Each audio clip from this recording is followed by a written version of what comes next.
마태복음 23장 1절부터 7절까지입니다.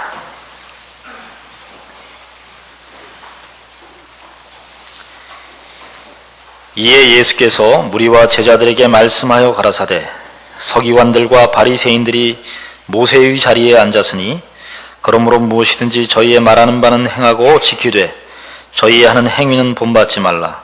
저희는 말만 하고 행치 아니하며 또 무거운 짐을 묶고 사람의 어깨에 지우되 자기는 이것을 한 손가락으로도 움직이려 하지 아니하며 저희 모든 행위를 사람에게 보이고자 하여 하나니 곧 그 차는 경문을 넓게 하며 옷수를 크게 하고 잔치의 상석과 회당의 상좌와 시장에서 문안 받는 것과 사람에게 랍비라 칭함을 받는 것을 좋아하느니라.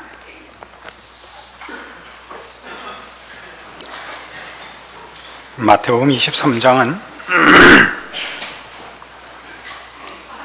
예수님께서 서기관들과 바리새인들을 꾸중하는 내용들로 채워져 있습니다. 이 꾸중을 1절에 보시면 무리와 제자들에게 말씀하셨다 이렇게 되어 있습니다. 어떤 개인의 잘잘못을 심판하는 차원이 아니라 신앙의 잘잘못을 그 본질을 규명하는 차원에서 꾸중을 하신 것입니다. 그래서 13절부터 시작되는 화 있을진저 외식하는 서기관들과 바리새인들이여 라고 직접 저들을 공격하는 내용도 따지고 보면 그 잘못한 당사자들의 잘못을 지적하는 것 이상으로 이 지적이 모든 하나님의 백성들이 그 신앙을 점검함에 있어서 잘잘못을 분간하는 기준 혹은 중요한 이해로 이해되어야 함을 말하고 있습니다. 이 꾸중이 무엇이냐면 3절에 있는 바와 같이 저희 말하는 바는 행하고 지키되 저희 하는 행위는 본받지 말라 하는 것입니다. 말의 내용은 좋은데 그들의 행하는 것은 본받지 말라. 저희는 말만 하고 행치 아니한다 하는 것입니다. 그것이 13절 이하에 나오는, 그리고 성경에서 우리가 익숙하게 접하는 예수님께서 서기관들과 바리새인들을 꾸중할 때 늘 하는 외식하는 자들이요 라는 꾸중과 연결해 보면 쉽게 우리는 저들이 실상으로는 신앙생활을 하지 않으면서 하는 채 했다는 걸 알 수 있습니다. 근데 실상은 신앙생활을 하지 않았다, 말만 그랬다라는 것이 자칫 오해돼서 말만 번들하게 하고 실천은 하지 않았다 이렇게 되어서는 안 됩니다. 이 본문이 지시하는 것은 그것보다 훨씬 더 중요한 잘못을 지적하는 것입니다. 말만 하고 그 말의 내용에 있는 것을 행하지 않았다 이것이 아니라 저들이 자기가 하는 말을 제대로 이해하지 못했다라는 뜻입니다. 그건 뭘 보고 하느냐? 저들이 자기가 하는 말을 행동으로 옮긴 것을 보면 안다, 이런 식의 지적입니다. 그게 무슨 뜻이냐? 5절 이하에 있는 바와 같이 저희 모든 행위를 사람에게 보이고자 하는 것입니다. 율법은 사람들로 하여금 하나님 앞에 서도록 하는데 그 궁극적인 목적이 있고 그 내용에 참다운 가치가 있습니다. 로마서 3장에 가시면 19절 이하에 율법의 그 가치라고 할까 또는 그 기능이라고 할까 하는 부분이 설명돼 나오는데, 로마서 3장 19절 우리가 알거니와 무릇 율법이 말하는 바는 율법 아래 있는 자들에게 말하는 것이니 이는 모든 입을 막고 온 세상으로 하나님의 심판 아래 있게 하려 함이니라. 그러므로 율법의 행위로 그의 앞에 의롭다 하심을 얻을 육체가 없나니 율법으로는 죄를 깨달음이니라 라고 분명하게 선언하고 있습니다. 이 말의 뜻은 율법이 지시하고 요구하는 것을 인간이 해낼 수 없다는 뜻입니다. 인간은 선하지 않으며 또 의로운 일에 능력이 없습니다. 그러니까 율법이 제시되자 인간은 인간의 소원이 의로운 것이나 선한 것이 아니라는 것이 판명이 됐고, 또 그것을 혹 하고 싶은 마음이 든다 할지라도 그걸 지켜낼 의로운 능력이 없다는 것이 판명됐다는 뜻입니다. 그것은 우리가 살면서 얼마든지 확인하는 우리의 진면목들입니다. 우리는 악한 것과 더러운 것이 우리의 본성이고, 명분과 남을 공격할 때는 의로운 얘기나 거룩한 얘기를 혹 인용한다 할지라도 우리는 그것을 우리의 소원으로 삼거나 그것을 지켜낸 적은 없는 존재들입니다. 그래서 율법이 등장해서 한 일이 뭐냐? 여기 있는 대로 심판 아래 있고, 하나님은 심판을 받는 것이 당연하다는 확인과 우리가 죄인이라는 것을 깨닫게 하는데 말하자면 부정적 효과만 남게 된 것입니다. 그러면 지금 유대인들이 자랑하는 것은 무엇이냐면요, 구체적으로 저들이 이 율법의 내용에 대해서 얼마나 잘못 오해를 하고 있었느냐를 잠시 역사적 상황을 살펴보면, 예수님께서 지금 여기 꾸중하신 것 같이 저희 모든 행위를 사람에게 보이고자 하여 하나니 곧 그 차는 경문을 넓게 하며 옷수를 크게 하고 있다 그럽니다.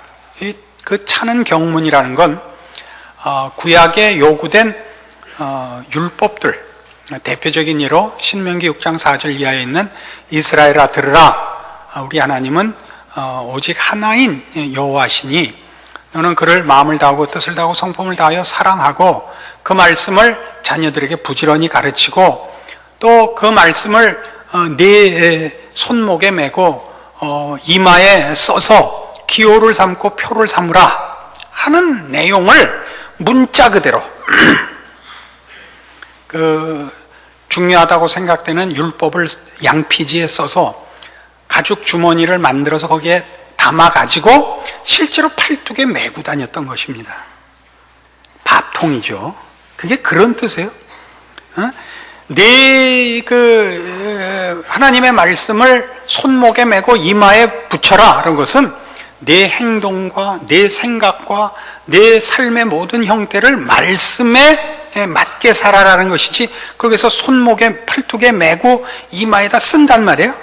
그건 정말 어지간한 바보들이나 하는 짓이지, 그 말뜻이 그런 게 아니라는 것은 너무나 자명한 것입니다.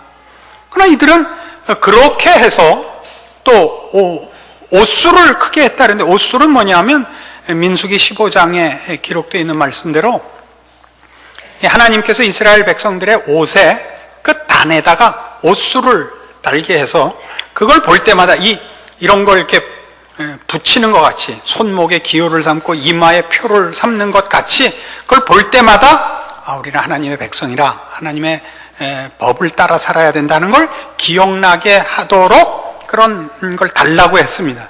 그건 말씀을 기억하고 하나님의 뜻을 따라 살게 하는 하나의 방편으로 사용된 것이지, 옷수를 크게 한 것이 내용이고 목적이곤 아니잖아요.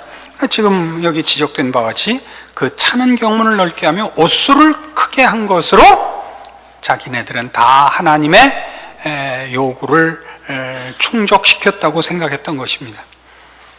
이런 것들은 다 왜 일어나느냐? 사람 앞에 섰기 때문에 일어나는 것입니다.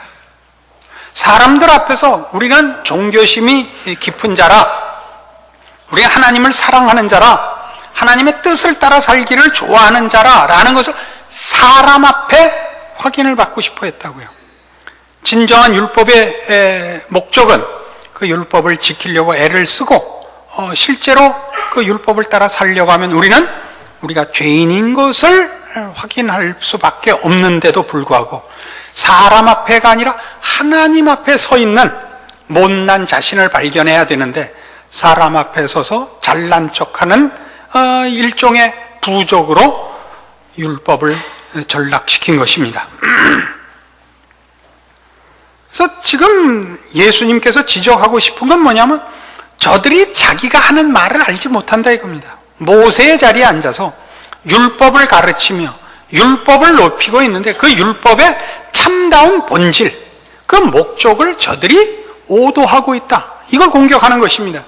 서두에도 말씀드린 바와 같이 그래서 바리새인과 서기관들이 잘못됐다만이 문제가 아니고 저들의 잘못된 그 신앙의 본질에 대해서 너희가 오해하지 마라. 이게 목적이라고요. 사람 앞에 서지 말고 하나님 앞에 서라 이거죠. 그래서 우리 기독교 신앙의 본질이 뭐냐? 그 핵심이 뭐냐? 그러면 은혜입니다. 은혜라는 것은 내가 나의 문제를 홀로 해결하지 못해서 외부로부터 도움을 받는다는 것입니다. 우리가 예수를 믿는다라고 표현하는 것은 우리의 구원과 우리의 복과 우리의 운명에 우리 아닌 외부로부터, 즉 예수 그리스도로부터 도움을 받는 종교라는 뜻입니다. 그래서 기독교 신앙의 핵심은 언제나 감사로 가는 것입니다. 은혜가 강조되기 때문입니다. 이걸 틀리면 어디로 가냐면 자랑으로 갑니다. 자랑은 은혜를 반대하고, 은혜를 반대한다는 것은 자기가 가진 신앙이 자기 안에서부터 발생한 것이라고 생각하는 것입니다. 이것이 가장 큰 차이입니다. 로마서 7장으로 가보십시다.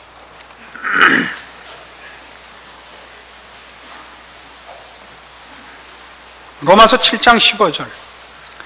나의 행하는 것을 내가 알지 못하노니 곧 원하는 이것은 행하지 아니하고 도리어 미워하는 그것을 함이라.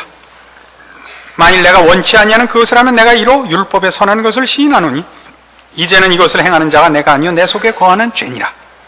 내 속 곧 내 육신에 선한 것이 거하지 아니하는 줄을 아노니 원함은 내게 있으나 선을 행하는 것은 없노라. 내가 원하는 바 선은 하지 아니하고 도리어 원치 아니하는 바 악은 행하는도다. 만일 내가 원치 아니하는 것을 하면 이를 행하는 자가 내가 아니요 내 속에 거하는 죄니라. 그러므로 내가 한 법을 깨달았노니 곧 선을 행하기 원하는 나에게 악이 함께 있는 것이로다. 내 속 사람으로는 하나님의 법을 즐거워하되 내 지체 속에서 한 다른 법이 내 마음의 법과 싸워 내 지체 속에 있는 죄의 법 아래로 나를 사로잡아 오는 것을 보는도다. 오라 나는 곤고한 사람이로다. 이 사망의 몸에서 누가 나를 건져내랴. 자, 이 로마서 7장에 등장하는 곤고한 사람이 누구냐 하는 것은 신학계에서도 아주 중요한 싸움 중에 하나입니다. 말하자면 이 곤고한 사람이 자연인이냐 아니면 신앙인이냐. 신앙인도 사망의 법 아래로 잡혀오는가. 이것이 심각한 논쟁거리입니다. 제 생각에는 양면을 다 포함하고 있는 것으로 보입니다. 우선 자연인을 생각해 봅시다. 자연인들도 하나님을 모르는 일반 사람들도 양심과 윤리와 도덕이라는 차원에서 선을 행하려는 의지가 그의 마음에 있습니다. 그러나 선을 행하는 자는 없습니다. 우리는 어떤 윤리적인 사회에서 어떤 윤리적인 또 인물이 의롭게 선하게 사는 것을 봅니다. 그러나 그것이 우리 기독교가 얘기하는 것과는 다른 것이 그럴 때 그들은 그 의나 선이 본인의 자랑입니다. 자기가 그것을 했다고 믿는 자랑으로서의 의와 선이기 때문에 근본적으로 참다운 의와 선이 아닙니다. 참다운 의와 선은 사랑이 있지 않으면 안 됩니다. 우리 모든 자연인이 깨우치는 바는 뭐냐면 사람은 본성이 악하다는 사실입니다. 성선설과 성악설은 성악설이 맞습니다. 우리는 가끔 잘난 척하기 위해서 선을 행하는 척은 하지만 본성은 악합니다. 그럼 신앙인은 어떤가? 신앙인은 자연인보다 더 거룩에 대하여, 의에 대하여, 선에 대하여 관심을 가지며 더 큰 욕구를 가집니다. 그러나 여러분 신앙생활을 해보시면 현실적으로 우리는 우리가 하고 싶은 마음만 갖고 있지 참다운 선을 행하지 못하는 자신을 확인합니다. 그럼 여러분 대뜸 이렇게 물으셔야 됩니다. 그럼 신앙이란 뭐냐? 신앙인이 됐고 신앙을 갖고 있다고 해도 결국은 사망의 법 아래로, 죄의 법 아래로 끌려오는 사망의 몸에 불과하다면 신자의 나음이 뭐냐? 그 답이 이겁니다. 그 25절 이어서 나오는 오라 나는 곤고한 사람이로다라는 절망 후에 뭐라고 나오냐면 우리 주 예수 그리스도로 말미암아 하나님께 감사하리로다가 나오는 것입니다. 답은 어디 있냐? 내 안에 있지 않고 밖에 있단 말입니다. 밖에 어디에? 예수 그리스도 안에 있는 것입니다. 이것이 신앙이고 신자의 말하자면 자랑입니다. 그러나 그 다음에도 뭐라고 나오냐면 그런즉 내 자신이 마음으로는 하나님의 법을 육신으로는 죄의 법을 섬기노라 라고 해서 다시 그 앞절로 돌아간 느낌을 줍니다. 이렇게 기록된 이유는 분명한 이런 이유 때문입니다. 신앙의 현실은 어떤 것이냐 하면 내가 하나님의 뜻을 따라 살고 싶고 선과 의와 거룩과 신령한 욕구를 가질 때에 이 싸움에서 모든 신자들이 당황해하는 것은 그런 지식도 있고 욕구도 있는데 또 불구하고 다시 진다는 사실입니다. 이거 현실입니다. 왜 지느냐? 우리는 신자가 되고 신앙을 가지면 나라는 존재가 바뀐다고 믿습니다. 내 안에 신자된 거룩한 어떤 다른 기능들, 다른 속성이 생긴다고 생각합니다. 그렇지 않습니다. 이 표현 굉장히 애매한 거니까 주의 깊게 좀 이해를 해 주시길 바랍니다.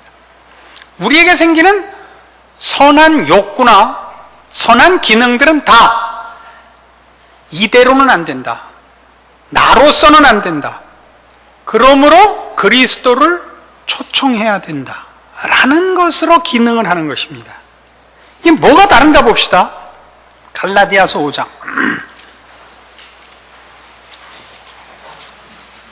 16절 신약성경 308페이지입니다. 갈라디아서 5장 16절 내가 이르노니 너희는 성령을 쫓아 행하라. 그리하면 육체의 욕심을 이루지 아니하리라. 육체의 소욕은 성령을 거스리고 성령의 소욕은 육체를 거스리나니 이 둘이 서로 대적함으로 너희의 원하는 것을 하지 못하게 하려 함이니라. 너희가 만일 성령의 인도하시는 바가 되면 율법 아래 있지 아니하리라. 성령을 쫓아 행하랍니다. 성령을 쫓아 행하라고 얘기하는 것은 이것과 달라요. 성령님을 요청해서 성령님이 너를 대신하게 해라 하는 책임의 전가가 아닙니다. 신앙생활이라는 것은 어떤 것이냐? 이제 신자가 된 우리는 하나님의 뜻이 무엇이며 무엇이 거룩한 것인지를 압니다. 그러나 그것을 행하는 능력은 아직 우리에게 없습니다. 이런 것은 다 누구에게만 있냐면 성령 하나님께만 있습니다. 우리 안에는 여전히 옛사람이 있을 뿐입니다.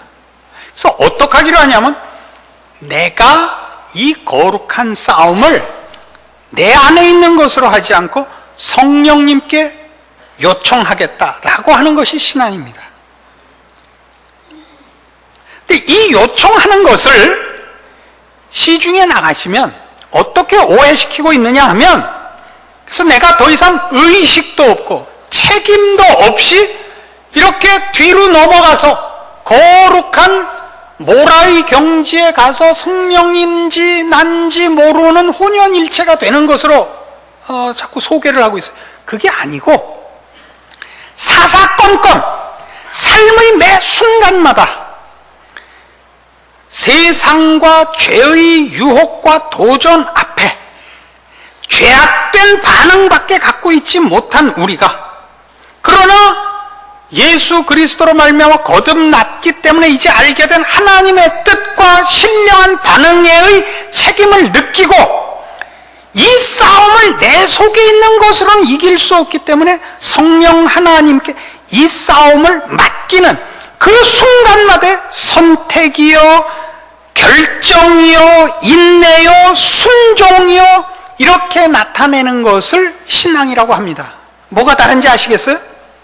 이렇게 의식 없이 책임 없이 책임을 떠넘기면 우리는 갈등이 없고 고민이 없고 긴장이 없습니다. 우리는 무슨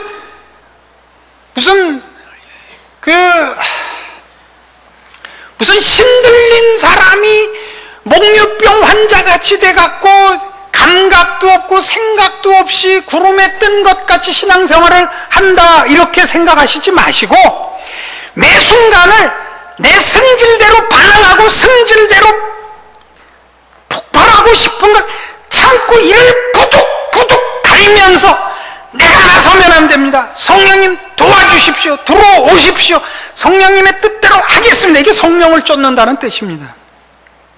그래서 신앙생활은 갈등과 원한과 이를 갈므로 현실화됩니다. 내 성질대로 하고 싶지만 그러면 안 되는 걸 알기 때문에 제 안에는 선한 것이 없습니다. 제가 싸우지 않겠습니다. 저는 십자가 밑에 파묻겠습니다. 성령님 오십시오. 이 부탁, 이 도움의 요청을 하는 것을 신앙이라 그럽니다.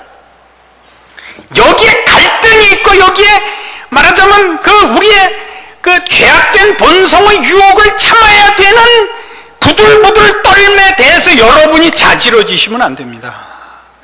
아직도 내 속에 이런 죄악된 폭발력이 남아있단 말이냐 이러고 신파조를 읊지 마시라고요. 신앙이란 게 이렇게 눈가 뒤집고 이렇게 날아다니는 게 아니에요. 그게 신앙이란 말이에요. 내가 하는 거예요. 내가 이 일을 성령님께서 좋아하는 대로 한단 말이에요. 이 쌍판떼기도 보고 싶지 않지만 그러지 말라. 70번씩 7번 용서하라 그래서 이를 걸고 그래 참는다 그러는 거란 말이에요. 이게 신앙이에요. 뭔지 아시겠어요? 우리 안에 신령한 생각과 기능이 생긴다고 생각하지 말라고요. 그래서 아무든지 나를 따르려거든 자기를 부인하고 자기 십자가를 지고 나를 쫓을지니라예요. 알아들으신다. 그런데 이 문제에 무슨 문제가 생기냐? 앞에 이게 책임을 전가하는 게 아니라 그랬죠. 이렇게 성령님께 맡기고 이렇게 이건 테이프 듣는 사람들의 손해예요. 이게 아닌 것 같이 그 다음에 무슨 문제가 생기냐? 나는 그래서 성령님께 맡겼다가 자랑이 돼서는 안 된단 말이에요. 넌 안 맡겼지, 난 맡겼다. 이게 자랑이 된단 말이에요. 이번에는 이게 왜 자랑이 되면 안 되느냐? 그냥 성령님이 하신 거죠. 이렇게 겸손을 가장한 또 자랑을 해요. 그게 아니고 성령님께 이걸 부탁했다는 건 무슨 뜻이냐 하면 나는 할 수 없습니다는 자기 파산을 선고한 거란 말이에요. 그래서 도움을 받은 건데 거기 무슨 자랑이 있냐 말이에요. 응? 옛날 우리 초등학교 다닐 때는 6.25 직후였어요. 그래서 누가 제일 좋은 옷을 입고 왔냐면 고아원 애들이 제일 좋은 옷 입고 왔어요. 구호품 입고 왔어요. 미제, 에? 그땐 먹던 것도 좋아요, 씹던 것도 좋아요. 그 시대였어요. 그 시대 거기서 걸레질 하다 온 옷도 우리가 제일 좋은 옷 입은 것보다 나아. 그게 자랑일 수 있어요? 의도 입은 게? 그럼 같은 거예요. 내가 성령님을 의지하고 초청한 것은 신앙의 행위입니다만은 은혜를 구한 것이요. 더 리얼하게 얘기하자면 구걸한 거라고요. 예? 우리 농사져서 보리밥 먹는데 거지가 나가서 부잣집 가서 입합 얻어와갖고 자식들 보리밥 먹냐? 그럼 말이 안 되는 거예요. 예? 이 양면을 혼동하지 말라. 이 양면을 다. 신앙생활이란 건 내 책임을 떠넘기는 것도 아니요 자랑할 수도 없는 이유가 여기 있다고요. 이게 율법이 한 거예요. 율법이 우리 안에 선한 것이 없다를 확인시켜요. 모든 입을 막고 하나님은 심판 아래 있게 하며 죄를 깨달을 뿐이야. 오호라 나는 곤고한 사람이로다. 이 사망의 몸에서 누가 나를 건져내랴. 율법이 한 거예요. 예수 그리스도께서 찬송하리로다. 예수 그리스도의 가치가 왜 이렇게 감사와 영광으로 모든 신자들에게 해답으로 다가오느냐? 이 이유 때문에요. 이 절망에서 벗어나는 유일한 방법인 거예요. 예수 그리스도로 말미암아 우리에게 구원이 있고 우리의 신령한 존재의 모든 결과가 비로소 가능해지는 거예요. 그래서 지금 이 모든 싸움이 그래요. 성령을 쫓는다. 쉬워 보이죠? 안 쉬워요. 육신을 쫓지 마라. 얼마나 쉬워요. 그러나 안 쉬워요. 왜요? 우리는 이것을 주로 명분과 형태로 쫓거든요. 그래서 이 갈라디아서 5장 16절 이하의 이 성령을 쫓고 육신을 쫓지 마라가 뒤에 어디로 가냐면 육신의 일은 현저하니 하고 그 증상들이 나오고 성령의 열매는 하고 9가지가 나와요. 왜 나오는지 아세요? 성령의 열매를 맺어라가 아니에요. 간단하게 사랑합시다, 충성합시다가 아니라 너 하는 일에 무슨 그 결실들이 있나 봐라요. 명분 있는 일을 했는데도 거기 음행과 더러운 것과 호색과 우상숭배와 술수와 원수 맺는 거, 분쟁, 시기, 분냄, 당짓는 거, 불리함, 이단, 투기, 술 취함, 방탕함이 있으면 겉으로 드러난 명분과 형태는 신앙적인 것인데도 불구하고 실제로는 육체를 쫓았다는 거예요. 판별식이라고요, 이게. 하잘 것 없는 일인 것 같은데도 거기 사랑과 희락과 화평이 있으면 그건 성령을 쫓는 거라고요. 이게 매일매일의 우리의 싸움이에요. 어떤 명분과 어떤 업적을 남기는 게 아니에요. 내가 나를 복종시켜 십자가 아래 묻고 아무든지 나를 따르려거든 자기를 부인하고 자기 십자가를 지고 나를 쫓을지니라를 우리의 삶이 계속되는 매 순간 매 상황마다 우리에게 실천시키는 거예요. 그게 신앙이에요. 매일의 우리의 책임이고 하나님께서 우리를 완성시키기 위하여 준 기회이고 그렇습니다. 이 싸움을 하셔야죠. 그러나 지금 예수님 시대 이 유대인의 종교 지도자들은 실패했습니다. 그리고 그때만의 문제가 아니라 어느 시대 어느 곳에서나 있는 모든 사람들이 본성적으로 틀릴 수밖에 없는 문제들입니다. 죄의 본성이 언제나 하나님의 영광을 대신하려고 들거든요. 무엇을 동원해서도 자기 증명을 하며 자기 자랑을 하기에 바빠서 십자가마저도 하나님의 위엄마저도 결국은 자기에게 다 치장용으로 끌어다 쓰는 법입니다. 이걸 벗어나야 됩니다. 진정한 자신의 죽음, 그 위에만 진정한 신앙은 실현이 되는 것입니다. 그래서 여러분이 있는 곳에서는 언제나 이 은혜가 모두에게 나누어지고 감사만이 결실되어야 합니다. 은혜와 감사가 강조되지 않는 곳은 그건 기독교 신앙과 무관한 곳입니다. 그리고 이 일은 개인에게 있어서나 가정에 있어서나 한 집단에 있어서나 어느 나라나 어느 시대나 이것 이상의 이것과 비교할 다른 대안도 없고 다른 방법도 없습니다. 이것을 안다면 우리의 인생은 세상적인 눈으로 볼 때 어떤 조건과 어떤 환경 속에 있다 할지라도 아무도 빼앗을 수 없는 감사거리로 또 기적으로 인도받는 인생이 될 것입니다. 이걸 여러분이 빼앗기지 않으셔야 됩니다. 외식하는 자들아 화 있을진저 라는 이 꾸중이 무엇 때문에 있는가를 확인하셔서 그 꾸중을 안 들어야 되는 이유가 잘못 때문입니다. 잘못 때문. 진정한 신앙의 핵심이 놓쳐지는 것 때문에 이 공격이 있습니다. 여러분 자신의 신앙을 돌아보시고 매일매일 여러분의 삶을 예수 그리스도를 모시고 사는 신자의 기적들을 방해하는 것이 무엇인지 여러분 속에서 긁어내십시오. 남과 비교하지 마시고 사람 앞에 서지 마시고 하나님 앞에 서십시오. 그리하여 어느 시대 어느 환경에서나 하나님을 아버지라 부르며 사는 참다운 신앙의 인생이 얼마나 복된 것인가 스스로 누리시는 승리하는 하나님의 백성들이 되십시오. 기도하십시다. 하나님 아버지 은혜를 감사합니다. 우리의 삶과 우리의 운명은 하나님 손안에 있습니다. 우리의 죄악된 본성과 죄밖에 지을 줄 모르는 우리에게 우리 하나님은 예수 그리스도를 보내셨고 그 안에 우리의 해결과 보상과 소망과 자랑과 영광이 있습니다.